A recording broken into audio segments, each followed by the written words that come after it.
Você é mensuravelmente mais burro que seus avós hoje, e a ciência já provou essa verdade estranha e perturbadora. Durante 100 anos, os resultados de Q1 subiram a cada década. Então, por volta do ano 2000, algo silenciosamente se inverteu. Nossos cérebros começaram a encolher do jeito errado. E os dados são piores do que qualquer um honestamente esperava hoje. Vamos começar pelo que um teste de QU realmente mede. Não é sabedoria, não é talento, não é conhecimento. É uma análise restrita do reconhecimento de padrões, da memória de trabalho e do raciocínio abstrato, os ingredientes brutos do pensamento humano. Os cientistas acreditam que estes são os músculos mentais por trás de cada invenção, cada diagnóstico, cada ideia original que os humanos já produziram. Em 1984, um discreto cientista político chamado James Flynn percebeu algo genuinamente estranho em dados antigos. Ele analisava décadas de pontuações de inteligência militar do mundo inteiro e percebeu uma tendência sem nome. As pontuações estavam subindo, não um pouco, mas cerca de 3 pontos a cada 10 anos, geração após geração. Imagine que você está vivendo em 1900. A pessoa comum daquela época pontuaria cerca de 70 no teste de Q1 de hoje. Hoje, essa mesma pontuação classificaria alguém como cognitivamente comprometido, um colapso assustador daquilo que chamamos de normal. Seu bisavô, colocado numa sala de aula de hoje, talvez tivesse dificuldade real para acompanhar a aula. Esse padrão ganhou um nome, o efeito Flynn. E aqui está a questão. Não foi apenas um país, apareceu em quase todos os lugares do mundo. Noruega, Japão, Quênia, Brasil. Em todos os continentes, em todas as culturas, em todos os sistemas econômicos, as crianças superavam consistentemente seus próprios pais. Os pais superaram os avós. Os pesquisadores debateram a causa. Melhor nutrição, água mais limpa, famílias menores e mais escolaridade para todos. O desaparecimento do chumbo nas tintas e na gasolina. Seja qual for o motivo, aquela linha no gráfico continuou subindo. Parecia que o progresso era uma lei da natureza, como se a mente humana estivesse numa escada rolante subindo para sempre. Então, por volta de 1995, algo se quebrou em silêncio, e o primeiro aviso veio suavemente da Noruega, de todos os lugares.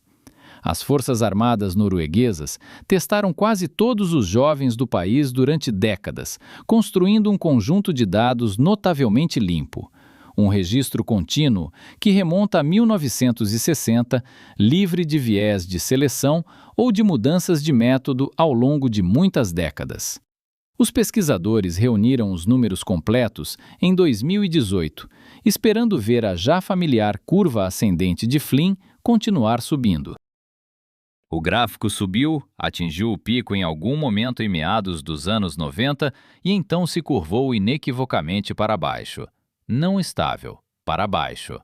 Ano após ano, a pontuação média vinha caindo, silenciosamente, de forma constante, cerca de 7 pontos de QI por geração.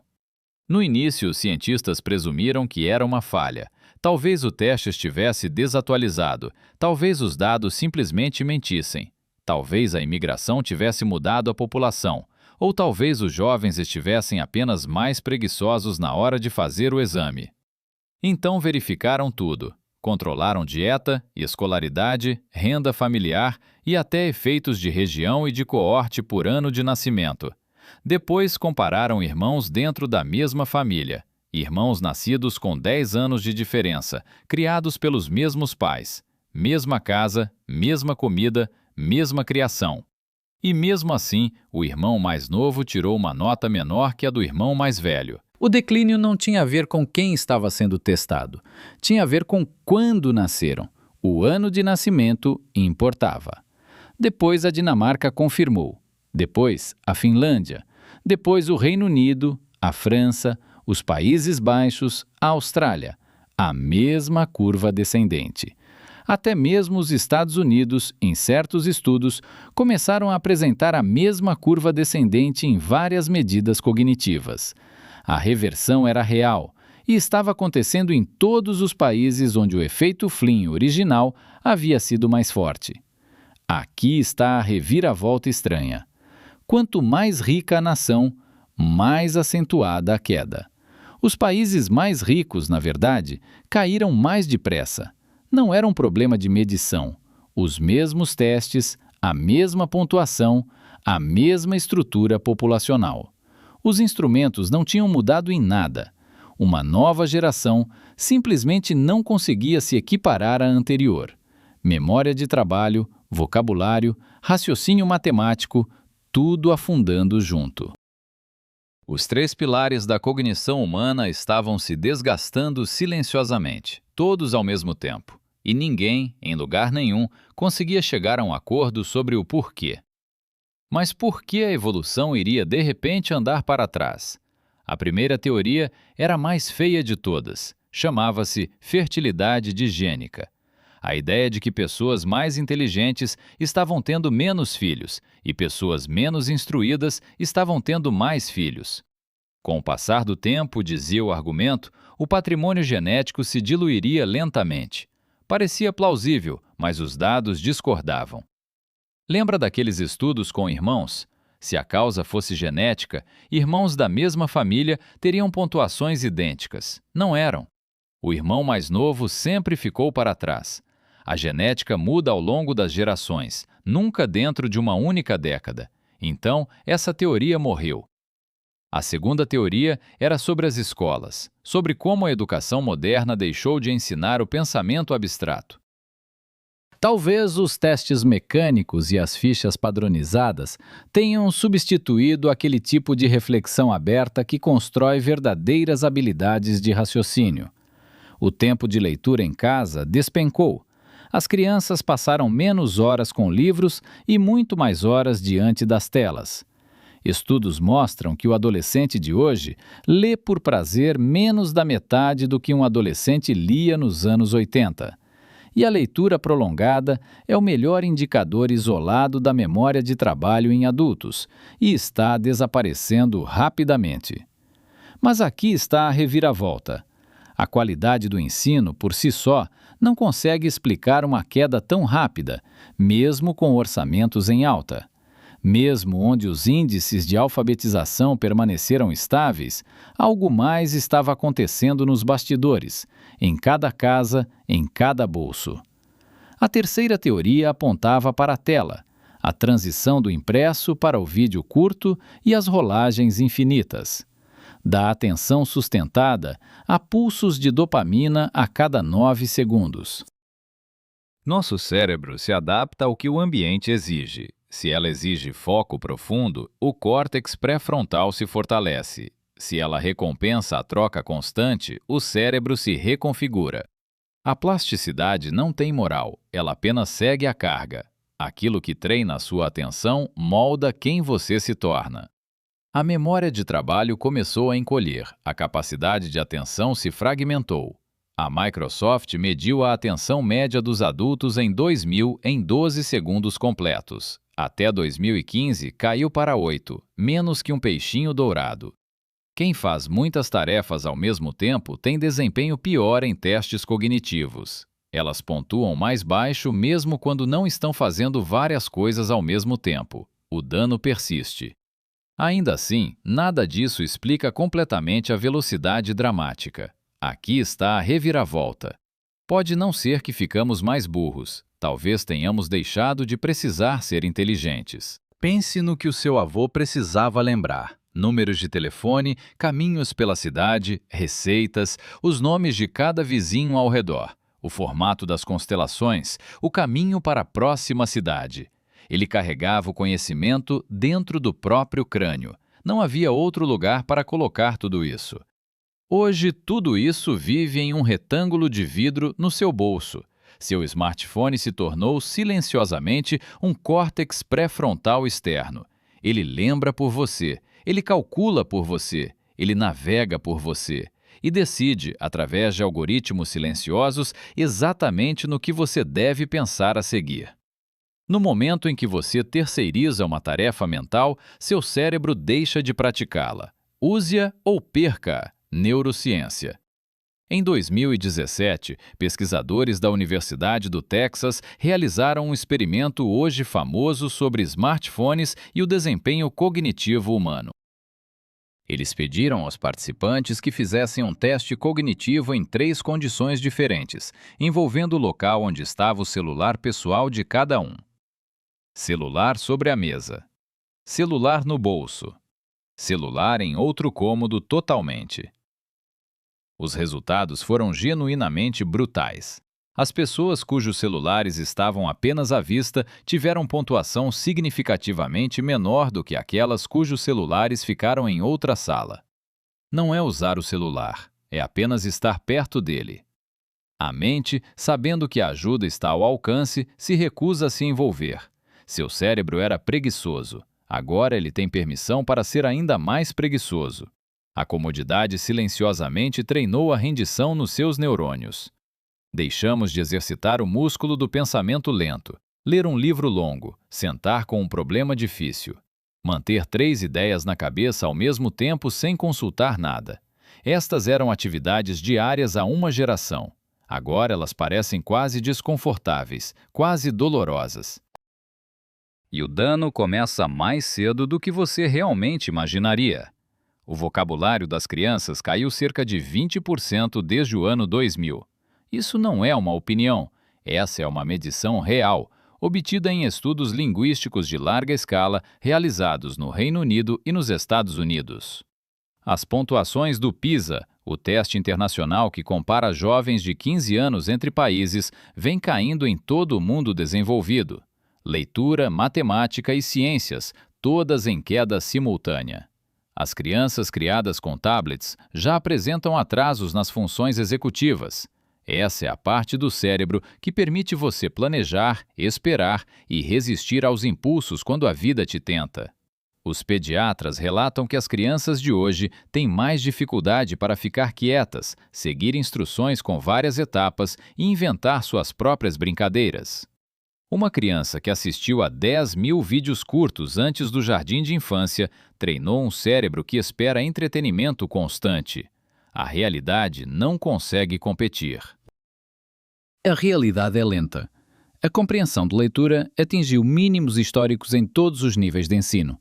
Professores, desde o ensino fundamental até seminários de pós-graduação, descrevem exatamente o mesmo fenómeno acontecendo diariamente dentro de suas salas de aula. Os alunos não conseguem sustentar um argumento de 5 páginas na cabeça.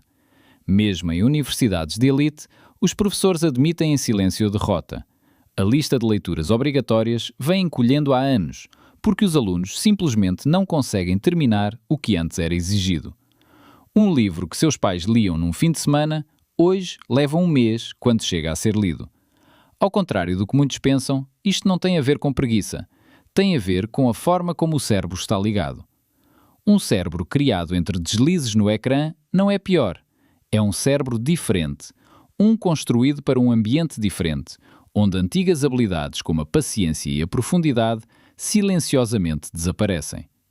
Mas o mundo complexo ainda precisa deles. Pontes precisam de engenheiros, pacientes precisam de médicos, leis precisam de advogados que leiam com profundidade. O padrão aponta para um culpado invisível. O ambiente molda a cognição mais do que o DNA. Seus genes apenas definem um teto. Seu ambiente decide o quão perto desse limite você vive. E a vida moderna te mantém bem abaixo do seu potencial. Cada aplicativo, feed e notificação é projetado pela ciência comportamental. Não para te deixar mais inteligente, mas para te manter rolando a tela. A vida moderna recompensa a reação e pune a reflexão.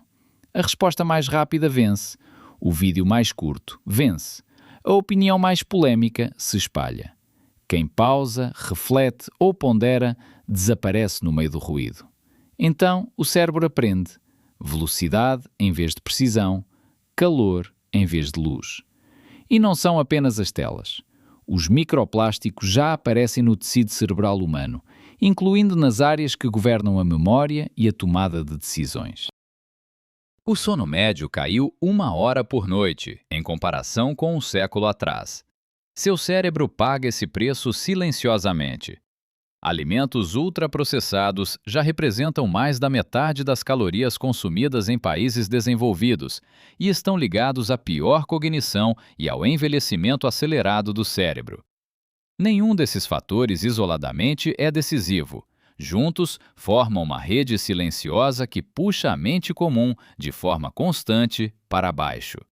O próprio James Flynn alertou sobre essa reversão antes de sua morte em 2020. Ele provou que a inteligência estava aumentando. Então, em seus últimos anos, ele se tornou o homem que alertava o mundo de que a inteligência havia começado a cair. Ele falou de uma sociedade que parou de ler, parou de pensar em arcos longos, parou de esperar ideias profundas. Flynn morreu convencido de que a tendência não era inevitável, mas revertê-la exige aquilo que nenhuma cultura moderna está disposta a fazer. Vamos com calma. Estamos a fazer a experiência em nós próprios, com os nossos próprios filhos como cobaias. Fazemos isso em tempo real, sem grupo de controle, sem comitê de ética, sem nenhum plano de saída. Então, o que tudo isso realmente significa para você, a pessoa que está assistindo a este vídeo agora? Aqui está a parte que as manchetes nunca contam. O declínio é reversível em nível individual. A mesma plasticidade que amoleceu sua mente pode afiá-la de novo. Ela só precisa do estímulo certo. O cérebro que se adaptou às rolagens pode se readaptar à profundidade. A leitura profunda reconstrói a memória de trabalho em semanas. Não meses, semanas. Estudos com adultos que retomam a leitura de textos longos mostram ganhos mensuráveis em apenas uma estação. A atenção e o raciocínio verbal melhoram rapidamente. Seu cérebro lembra o que costumava fazer, basta pedir. O tédio, por incrível que pareça, restaura a rede de modo padrão, aquele sistema silencioso de fundo que vibra dentro do seu cérebro. Ele alimenta a criatividade, o planejamento e a reflexão silenciosa sobre si mesmo. Mas só se ativa quando nada mais está competindo. Quando você fica na fila sem o seu celular. Quando você caminha lá fora sem fones de ouvido nos seus ouvidos. Quando você fica olhando para o teto antes de dormir. A vida moderna praticamente eliminou o tédio dos nossos dias. E ao eliminá-lo, eliminamos justamente o estado em que a mente realiza seu trabalho mais profundo e mais lento. Caminhar ajuda, principalmente longas caminhadas sem estímulos. Dormir ajuda mais do que quase qualquer outra intervenção. 7 a 9 horas, no escuro, em um horário consistente, restauram a consolidação da memória e eliminam os resíduos metabólicos. A proteína ajuda. O silêncio ajuda. A conversa de verdade, ajuda enormemente. Aquela em que você sustenta o olhar de alguém. Siga um pensamento por 1 hora. Escolha o atrito em vez da conveniência. Leia o artigo mais difícil. Faça o caminho mais longo. Resolva problemas de cabeça antes de pegar o aparelho. Escreva à mão de vez em quando. Permaneça com o desconforto. Deixe a pergunta viver em você antes de buscar a resposta no Google. Cada momento de fricção cognitiva fortalece a sua mente. Você não vai se sentir mais inteligente da noite para o dia. O cérebro se reconstrói em silêncio. Mas depois de alguns meses de prática constante, a mudança chega. As pessoas relatam memória mais aguçada, foco prolongado, leitura mais rápida, sono melhor e uma estranha e nova sensação de quietude mental. O tipo que os teus avós provavelmente consideravam garantido. Porque a próxima geração depende de quem reparar primeiro. As civilizações já perderam terreno cognitivo antes.